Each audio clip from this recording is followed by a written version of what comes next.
सास की जादुई शक्ति। कौशल्या ने एक रात सपना देखा। कौशल्या राजपूत, तुमने किए हैं जीवन में अच्छे अच्छे कर्म, इसलिए अब से जब तुम चाहो गायब हो सकती हो, जिसके लिए तुमको सिर्फ चुटकी बजानी होगी और चुटकी बजाते ही तुम गायब।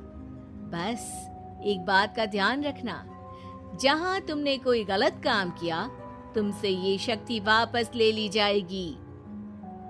कौशल्या की नींद टूट जाती है।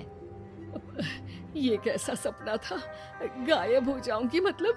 हे भगवान, कंबल ओढ़ के सो जाती हूँ, सपना कंबल के अंदर नहीं घुस पाएगा। कौशल्या डर के मारे कंबल ओढ़ के सो जाती है। सुबह कौशल्या मंदिर जाने लगती है। अरे बहू, जल्दी चल, भिखारियों को खाना भी तो खिलाना है। हाँ माँ जी, अभी आई। आज तो खीर और पूरी बने हैं, सब खुश हो जाएंगे। दोनों सास बहू कार से खाने का सामान लेकर मंदिर पहुंचते हैं और भगवान की आराधना के बाद मंदिर के बाहर बैठे भिखारियों को खाना खिलाने लगते हैं। दीदी, आप हर हफ्ते आते हो, इतना सारा करते हो हम लोगों के लिए। मैं आपके लिए रोज अलग से दुआ मांगता हूँ। ये तो फर्ज है हमारा। दीदी, थोड़ी पैसों की मदद हो जाती तो अच्छा होता।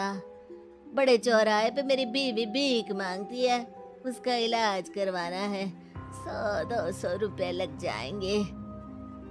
कौशल्या उसी वक्त भिखारी को 500 का नोट दे देती है और दोनों सास बहू वहाँ से लौटने लगती हैं। तभी कौशल्या को कोई शंका होती है। अब बहू रुक, तो मैं अभी आई। कौशल्या वापस वहीं जाती है तो देखती है कि भिखारी वहाँ है ही नहीं। कौशल्या को रात का सपना याद आता है।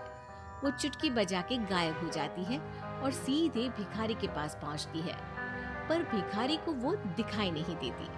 कौशल्या देखती है कि भिखारी उन पैसों से शराब खरीद रहा है और कौशल्या उसे वहीं एक चाटा मारती है। अरे कौन है बे? एक और चाटा पड़ता है। अरे कौन है? कौन है? हिम्मत है तो सामने आओ। भिखारी को झूठ बोलने पर तड़ातड़ चांटे पड़ते हैं। वो वहाँ से भाग खड़ा होता है। कौशल्या चुटकी बजा के वापस बहू के पास आ जाती है और मन ही मन सोचती है, ऐसे तो मैं कितने गलत काम रोक सकती हूँ, कितनी ताकतवर हूँ मैं, किसी को पता भी नहीं चलेगा। सासू माँ, आप क्या सोच रही हो? अब कुछ नहीं, कुछ भी तो नहीं। ठीक है, मुझे ना थोड़े पैसों की जरूरत थी। मेरे कजिन भाई है ना, उनकी तबीयत थोड़ी इधर उधर हो रही है। वो तो खुद से नहीं कहेंगे कि पैसे दे दो, पर बहन होने के नाते मेरा तो फर्ज बनता है ना कि भाई की मदद करूं। अरे हाँ हाँ, ले जाना पैसे। पैसे इसीलिए तो कमाते हैं कि जरूरत में काम आ सके। घर पहुंच के कौशल्या अपनी बहू को 10,000 रुपए दे देती है। कब जाएगी तुम मायके? कल शाम की ट्रेन है। दोनों काम में लग जाती हैं। तभी काम वाली दीदी वहाँ आती है। आज ना मैं आप लोगों के लिए पनीर बनाऊंगी। ठीक है, मंगवा लेती हूँ पनीर। पड़ोस की दुकान वाला पनीर दे जाता है और काम वाली बाई पनीर से रेसिपी बनाने लगती है। आज अपनी सुपर पावर काम वाली बाई पे ट्राई करती हूँ, देखूं तो सही किचन में करती क्या है ये। सास चुटकी बजा के गायब हो जाती है और किचन में पहुंचती है। बाई को खबर भी नहीं है कि कौशल्या भी किचन में ही है। आज तो मैं भी पनीर की सब्जी बनाऊंगी रात को अपने घर, और थोड़ा सा घी भी रख लेती हूँ। वैसे भी कौशल्या बुढ़िया खा खा के मोटी हो गई है। कौशल्या बाई की चोरी पकड़ लेती है और गुस्से में बाई की चोटी ऊपर उठा देती है। बाई को समझ भी नहीं आता कि उसकी चोटी खड़ी कैसे हो गई। वो डर के मारे चीख पड़ती है। बहू भागते हुए किचन में आती है। अरे क्या हुआ? ये तुम्हारी चोटी खड़ी कैसे है? करंट लग गया है क्या? पता नहीं, शायद किचन में ना भूत है। बाई वहाँ से भाग खड़ी होती है और कौशल्या चुटकी बजा के अपने कमरे में टीवी देखने लगती है। बहू वहाँ जाती है। माँ जी, किचन में ना भूत है, बाई भाग गई। अरे भागने देना, भूत का तो पता नहीं, किचन में चोर जरूर था और वो थी अपनी काम वाली। अच्छा हुआ चली गई। बहू को कुछ समझ नहीं आया। उसने किचन में जो देखा उसके सदमे में जो थी वो अभी तक। अगले दिन बहू अपने मायके के लिए निकल जाती है। कहीं भिखारी और काम वाली की तरह बहू भी तो मुझे धोखा नहीं दे रही।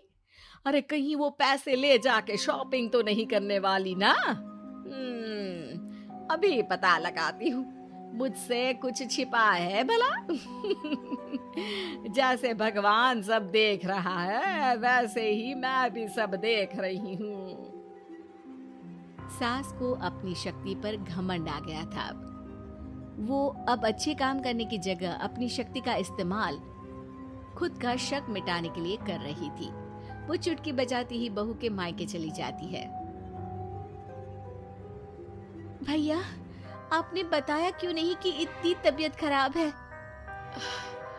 अरे तेरी सास बूढ़ी हो गई है, इतना भला काम करती है, उनकी मदद कौन करता है? यहाँ तो और भी लोग हैं ना। भैया मेरे पास कुछ पैसे हैं, आप दूसरे डॉक्टर को दिखा दीजिए ना। अरे मुझे लगता है कि मेरा टाइम आ गया है, मुझे जाना होगा। कमरे में भाई की आत्मा को लेने यमदूत आ चुके थे। कौशल्या भले ही किसी को नहीं दिख रही थी, पर यमदूत ने उसे देख लिया। यही आत्मा है शायद, परछाई दिख रही है, पहले ही तैयार खड़ी है। अरे आप कौन हो? यमराज का नाम सुना है? हैं? आप यमराज हो क्या? नहीं, हम उनके यहाँ जॉब करते हैं, आत्मा उठा के ले जाते हैं डिलीवरी वाले। चलो अब तुम्हारा टाइम पूरा हो गया। अरे आप शायद ना वो बिस्तर पर पड़े आदमी की आत्मा को लेने आए हो। मैं तो बस यहाँ देखने आई थी कि मेरी बहू कहीं मुझसे पैसे लेकर शॉपिंग करने तो नहीं चली गई ना। मतलब तुम्हारे पास शक्ति है गायब होने वाली? हाँ। तुम ऐसे तुच्छ काम में उपयोग कर रही हो ऐसी दिव्य शक्ति का। अब तो तुमको ही लेके जाऊंगा। अरे नहीं नहीं, कल मुझे किटी पार्टी में भी तो जाना है। अब नरक में ही करना किटी पार्टी। नहीं नहीं नहीं।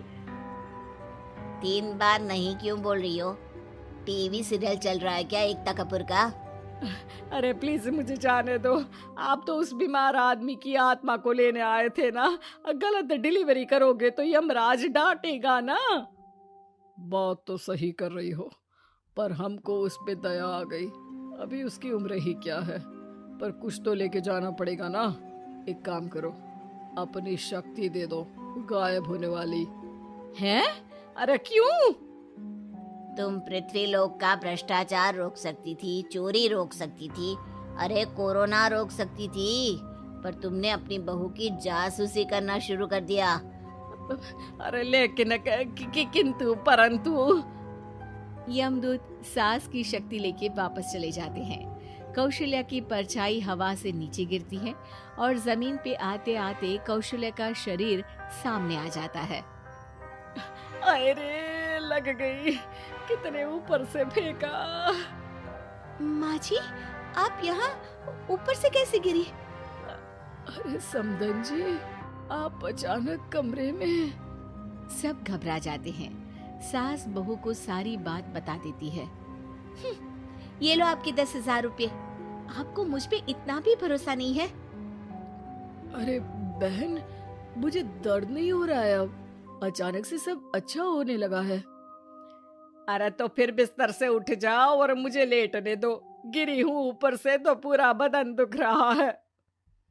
भाई को तो यमदूत ठीक करके जाते हैं, पर कौशल्या देवी दर्द के मारे बिस्तर पर आ जाती हैं।